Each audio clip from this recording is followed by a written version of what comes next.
What's up guys, Chris Irvin, the ketologist, coming at you from Austin, Texas. This video is about the 10 commandments of the carnivore diet.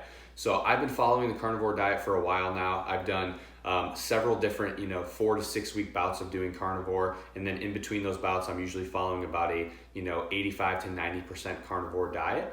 I'm a really big fan of it. I think that there's great research pointing to a lot of the mechanisms why so many people are experiencing the great health benefits that they are. And I think that it's something that a lot of you could benefit from trying. So this video is about 10 things that I found to be very important in myself and through talking to other people while following the carnivore diet. So the first commandment is to eat primarily beef.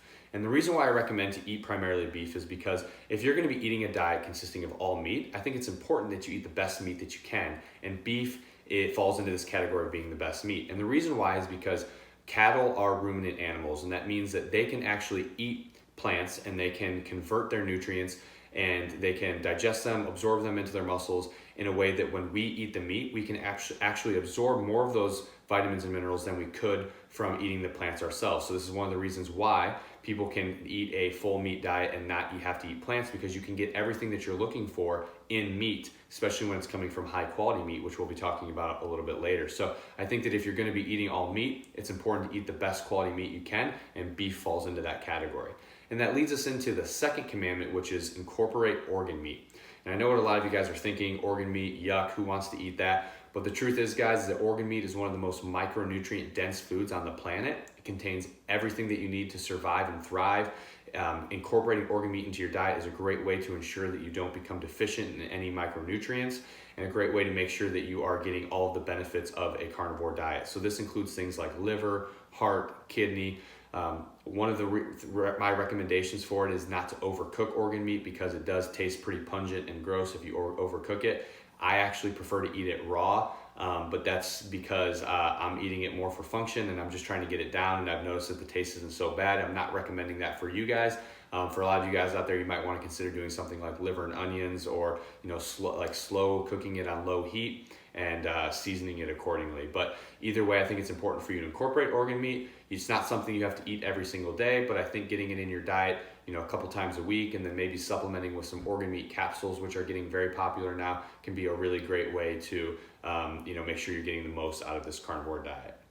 So that leads us to number 3 on the commandments of a carnivore diet, which is limit dairy unless you can find it raw. And the reason why I say this is because most of the dairy that we're consuming today is highly pasteurized. It's been voided of many of the beneficial nutrients that we would assume that we're getting from dairy, which kind of leaves us with just protein and fat and a lot of other processed and filler ingredients that just aren't really beneficial for our health. So unless you live in a place where you have access to raw dairy, I just had a friend who moved out to San Diego. They have raw dairy out there. He's able to get things like raw goat's milk and stuff that still has a lot of the beneficial nutrients in it. And I think that that's great if you have access to that. But if not, if you're like me and you live in a place like Texas where it's actually illegal to have raw dairy, then it may be better for you to just avoid dairy altogether, because it's just not going to be, it's not really a health food. Some people out there do fine with dairy, others don't. If you don't, obviously you should avoid it. But even if you do well with dairy, that doesn't mean that it's going to be beneficial for your health. So I think at the very least you should limit it, because what we have access to today is just so highly processed. The 4th commandment of the carnivore diet is more of a suggestion for you to try carnivore with and without eggs.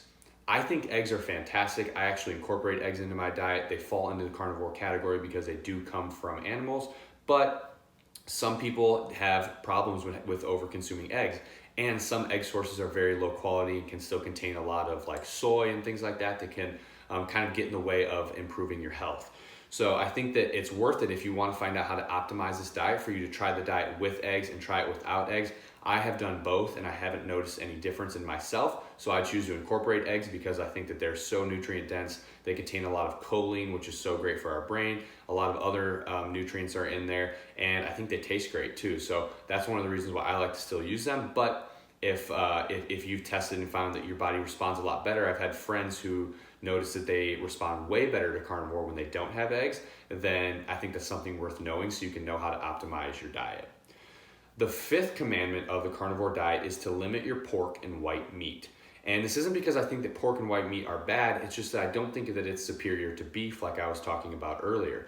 So white meat like turkey and chicken is basically just protein. There's not a whole lot of other nutrients in there. And I think that if you're gonna be eating meat, it's beneficial for you to get as many nutrients as you can. This is kind of a common theme in this video. I keep hammering home nutrients, but I think you should get the most bang for your buck. So if you're gonna be consuming the meat, I think it's important for you to get meat that's gonna give you a lot of other added benefits outside of just protein. So that's one of the reasons why I would recommend limiting white meat. That doesn't mean that you shouldn't have it, but I just would say it shouldn't become a staple.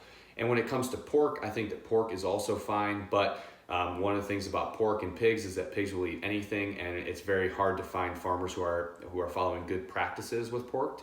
They're feeding them well and making sure that that it's going to be higher quality meat, which we're going to get into in a second. But because that's kind of a difficulty, I think that it may be beneficial to not have as much pork in your diet and just try to use it sparingly. Things like bacon obviously taste great, but they're not necessarily a health food. Not that they're harmful, but they're not going to be something that's going to be conducive of getting a lot of nutrients in your diet. So something that I would also limit. All right, so the 6th commandment of the carnivore diet is to incorporate properly sourced seafood. And this is if you have access to it. If you don't have access to properly sourced seafood, I don't think that it's that important to incorporate, because I think you can get a lot of the nutrients that you're looking for in seafood. You can get that in high quality beef.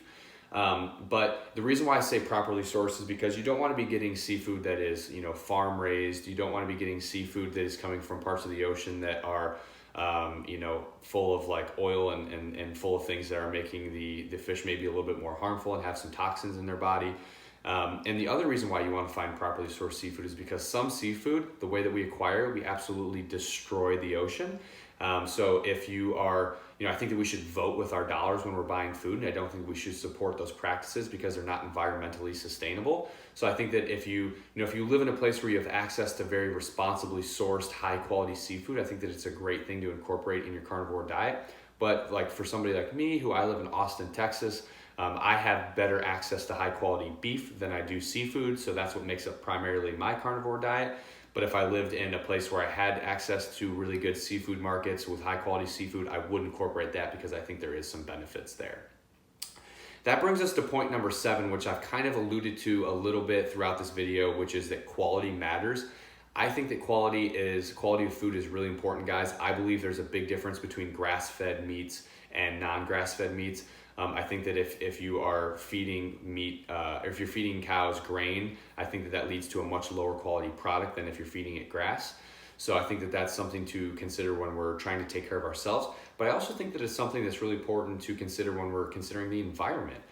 Because most of the farmers who are feeding their cows the right way are also practicing environmentally sustainable practices, which is important, because when we start looking at grain-fed cows that are fed in feedlots, this is not a sustainable practice. This can actually be a little bit harmful to the environment. So I think, again, in the essence of being able to vote with our dollar, I think that you should vote for the farmers who are practicing the good sources. For me, I get to go to a farmer's market where I can meet the rancher and talk about how he's feeding his cows and talk about how they're living. And outside of the environment too, it's also better for the animal. If these animals should be out in their natural setting, they should not be confined into a feedlot the way that some people are doing it. So I think that's another big thing to take into consideration. All right, so there's 3 more commandments that we're going to get into. The 8th one is make sure that you're getting enough calories. This is something that I found to be very important on carnivore, because I have no hunger on the carnivore diet. And one of the reasons why I think this happens is because the carnivore diet is not as palatable as other diets. If you're just eating meat, you don't have a ton of extra flavor going on, and this lack of flavor can be one of the reasons why you don't have your hunger stimulated. Even when you're following a keto diet, if you're having like a big Cobb salad that has avocados and blue cheese and bacon and nuts and whatever else is in there, all this variety and flavor can be something that ends up stimulating more hunger. But on a carnivore diet, you don't have that, which is one of the reasons why people tend to drastically undereat. I know for me, I have to really focus on getting enough calories in on carnivore to make sure that my body's recovering from exercise and things like that very well, because it's so easy for me to undereat. So There's nothing inherently wrong with calorie restriction. I think calorie restriction is actually really beneficial for our health, but being severely calorie restricted and being severely calorie restricted for too long can be harmful to our health, and I think that's something that we should avoid if we can. So make sure that you're tracking your calories so that they're not getting into this range of being way too low.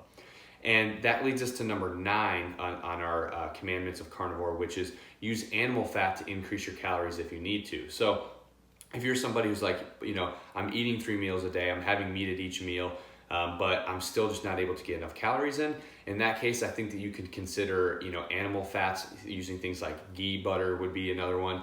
Grass-fed butter is another great one. I think that, and we mentioned, raw dairy if you have access to it. Those things beef tallow is another great one.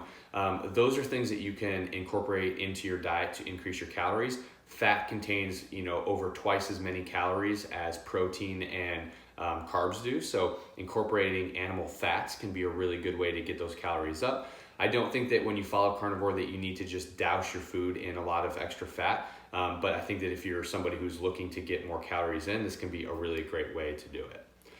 The 10th and final carnivore commandment that I think is really important is to supplement with electrolytes.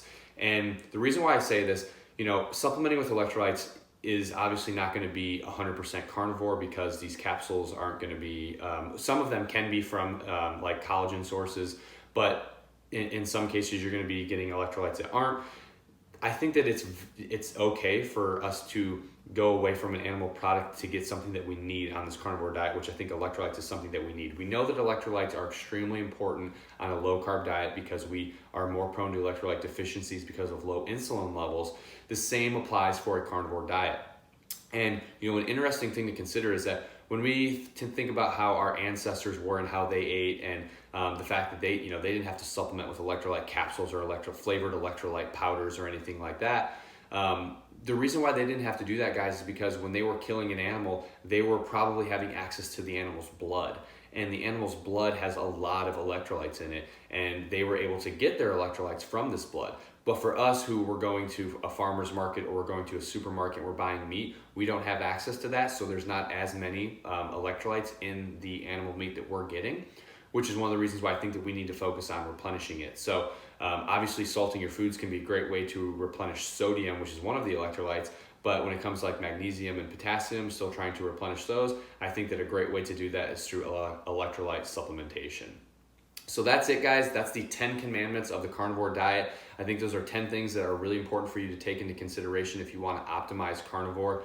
If you haven't tried carnivore before, I think that it is a really great thing. I think that you'll really like it. You'll experience a lot of benefits. I actually have a 5-part series on the carnivore diet on my website that I'm going to link to below that you can check out if you want to learn more about the carnivore diet. And if you found this video to be beneficial, please share it with somebody. If you have extra questions, please comment those below as well. And if there's anything that you've experienced while following carnivore that you think should be included in these 10 commandments, please comment them below as well so other people can hear what strategies you found to be effective. All right, guys, thanks for listening and have a great day.